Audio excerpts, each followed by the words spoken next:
Bonsoir, bienvenue dans Point Culte. Connaissez-vous la pierre philosophale? Non?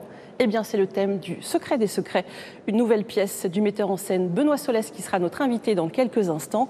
Toute la troupe a passé ici plusieurs jours pour créer, peaufiner ce spectacle qui partira ensuite au Festival d'Avignon. Et nous sommes glissés dans la salle de répétition quelques heures avant la première. La pierre philosophale. Une pierre pouvant changer n'importe quel métal en or, guérir toutes les maladies, nous faire vivre plus de 120 ans. Depuis l'Antiquité, les plus grands savants ont cherché à la réaliser. Certains y ont même consacré toute leur vie. La pièce nous fait voyager dans le temps, à la recherche de cette pierre miraculeuse.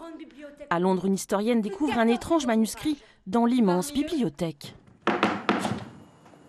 Ce petit carnet en cuir.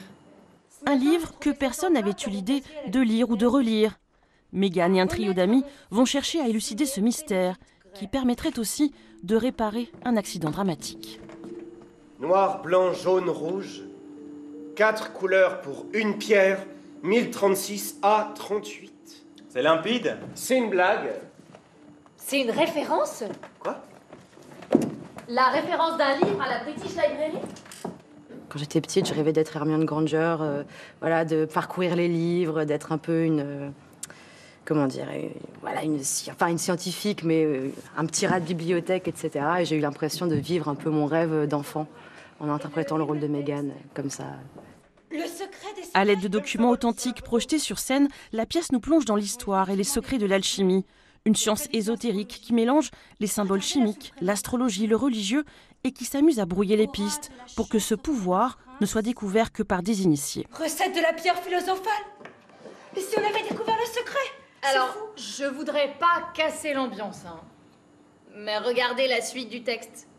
Il est codé, hein. Et quand je dis codé, c'est codé de chez codé. S-H-M-Z-A. Une histoire vraie basée sur des recherches académiques récentes. C'est Sherlock. That was so incredible. Thank you so much. I'm so excited to be here. Celle qui félicite les comédiens, c'est Mégane Piorco. Elle est venue spécialement de Philadelphie pour découvrir la pièce. La chercheuse américaine a réussi à craquer le code du manuscrit avec l'aide d'un mathématicien australien. It's not monoalphabetic, it's actually Ce n'est pas polyalphabetic. monoalphabétique, c'est polyalphabétique. Donc la table change tout le temps. Ce n'est pas seulement M égale P, c'est M égale P au début, et ensuite M égale Q, et M égale R, et donc il y a des milliers de substitutions. Et c'est là que les statistiques entrent en jeu. Il y a aussi le code caché à l'envers, et personne n'avait pensé à retourner le livre. La pièce tente de décrypter des textes anciens, mais aussi des relations humaines difficiles, voire conflictuelles. 3 ans d'impossibilité définitive, totale à retisser un lien.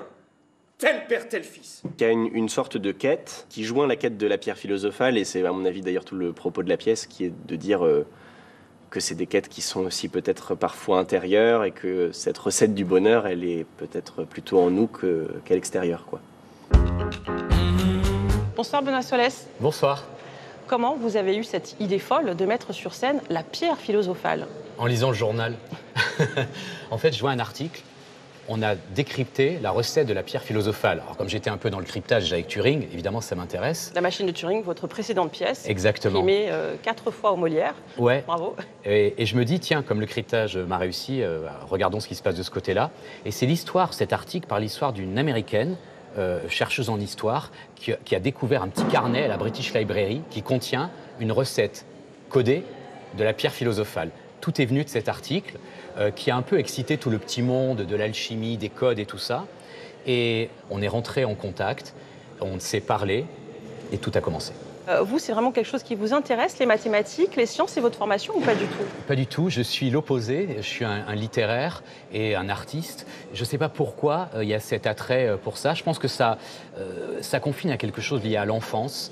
J'ai adoré Le Nom de la Rose, le roman d'Umberto Eco, le Da Vinci Code, les Indiana Jones, Harry Potter évidemment, parce que beaucoup de gens connaissent la pierre philosophale pour le premier tome de ce livre. Et moi, quand j'étais ado, il y avait un truc qui s'appelait les livres dont vous êtes le héros. On était un peu comme ça, l'aventurier dans le livre. Et finalement, c'est ce rapport à l'enfance, à la chasse au trésor finalement, qui m'a amené vers le secret des secrets, la pierre philosophale, l'alchimie. Est-ce que vous avez trouvé, est-ce que vous pouvez nous le livrer, ce secret de la pierre philosophale? Allez, je ne vais pas trop dévoiler les choses, mais disons que dans une chasse au trésor, parfois c'est la chasse qui est la plus importante que le trésor. Cette pièce, ensuite, elle va partir au Festival d'Avignon. Est-ce que pour vous, c'est quelque chose qui fait peur ou qui est plutôt excitant? Est-ce que c'est toujours un passage obligé à Avignon? Le passage par Avignon, c'est emblématique. C'est le lieu où les spectateurs et les programmateurs, ceux qui vont faire tourner la pièce dans toute la France, viennent. Donc, on va la jouer là. On va partir en tournée à l'automne et on sera au Théâtre Rive Gauche, à Paris, au mois de janvier. Donc, en fait, chaque représentation à Avignon, à Paris, n'importe où, c'est un rendez-vous avec le public qui nous fait à la fois peur et terriblement envie. Merci Benoît Solès. Merci. La citation, c'est Fontenelle, écrivain, dramaturge et scientifique du XVIIIe siècle, qui nous la donne. Il est vrai qu'on ne peut trouver la pierre philosophale, mais il est bon qu'on la cherche.